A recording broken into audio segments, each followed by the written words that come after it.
نەبوونی پزیشکی بەشێک لە پسپۆرەکان و کەمی پزیشکی نیشتەجێی خولاو لەگەڵ سەرجەم ئەو گرفتانەی لە نێو بەشە جیاوازەکانی نەخۆشخانەی قەزای کفری بەدی دەکرێن بە تایبەت هۆڵی نەشتەرگەری بووەتە هۆی داڕوخانی کەرتی تەندروستی لەو قەزایە بە جۆرێک دانیشتوانی ناوچەکەی دووچاری گرفت و دڵڕاوکیە کردووە بەو هۆیەوە پەنا دەبەنە بەر شارەکانی دیکەی هەرێم و لە نەخۆشخانە و نۆرینگە تایبەتەکان لەسەر گیرفانی خۆیان چارەسەر و وەردەگرن. خەڵکی شار بەدەستباری تەندروستی و ئەناڵێنێ ئێمە لە کۆمەڵێک بابەتە گرفتمانەیە هۆڵی نەشتەرگەریمان و گرفتی نەبوونی دکتۆری پسپۆر بۆ تەواوی ئەم نەخۆشیانەی کە هەیە بەداخەوە سەرباری ئەوەی کە حکوومەت گرفتی دروست کردو و دکتۆر نایەتە ئێرە و دەرفەتی زیاتری بۆ ناڕەخسێنێ ئێمە لە عیادەی ئێوارانی شار بێ بەشین و چەندین گرفتمانەیە بۆ شارەکانی دیکە ئەڕۆی هەندێک نەخۆشیمان هەیە ئەگەر حاڵەتەکەی زۆر خراپ بێ دەگاتە ئاستی مردن بەداخەوە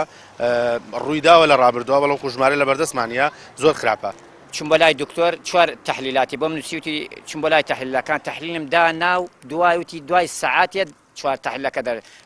دوای سەعاتەکە دەرچوو تەحلیلاتەکە ڕۆیمان ئەمەیانە نووسا لە ناوم عەلاگا ئەژی گوڵە بە ڕۆژێ تەوزیعەکان ڤلاجینی ئەمە ڤلاجینە نە تاریخ هاوەقەیەوە نە هیچ هاوەقەیەوە دوای ساش من هاوردمەوە بۆ ماڵ ڕاستەن ئێوارە و ئێوارەکەی ڕۆیم بۆ لای دکتۆری لە دکتۆرەکان کەلار دام پێی وتی سەیری کرد وتی کاکەگیان ئەم حەپە نایژم خراوە ئیساکە ئاوە حەپەکە بێ ڤلاجین و ئەمان نەخرا بەس ئەمەوە چی زەمانەتێ من ساکە بێژم بیخۆ لەبەرەوەی ساوە هیچ تاریخێکی پێوە نییە هیچ تاریخێ.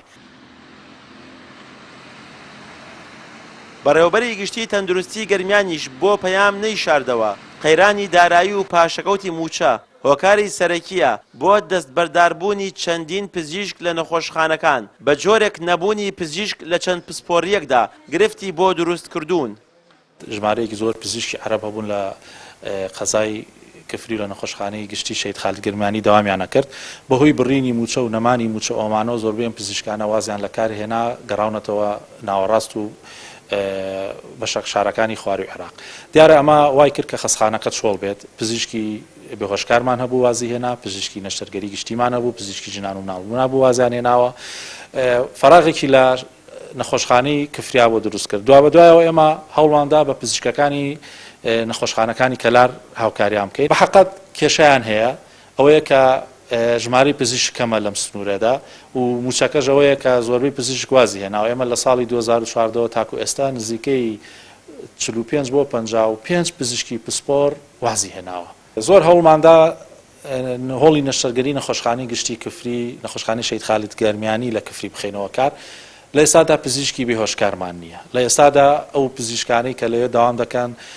دەڵێن ژمارە ئەو پزیشکە مقیمانی کە پێویستە بۆ قاوش و بۆڕەتەکان و چاودێری نەخۆش بکە لەوێنین. نەخۆشخانەی شەید خالد گەرمیانی تاکە نەخۆشخانەی گشتیە لە قەزای کفری ئەمە لە کاتێکدایە ئاماری دانیشتوانی قەزاکە 700,000 کەس زیاترە بەشێکی زۆری ناحیە و گوند و تەنانەت ناوچە دابڕێنراوەکانیشی لەسرە بەڵام خراپی و لەبار نەبوونی کەرتی تەندروستی لە قەزاکە هیچ ئومێدێکی بۆ دانیشتوانەکەی نەهێشتووەتەوە ئەمەش دەرخەری کێشە و گرفتەکانی کەرتی تەندروستیە کە لە زۆرینەی ناوچەکانی هەرێمی کوردستان بەدی دەکرێت. پشتیوان وەنداوی کەناڵی ئاسمانی پەیام قەزای کفری.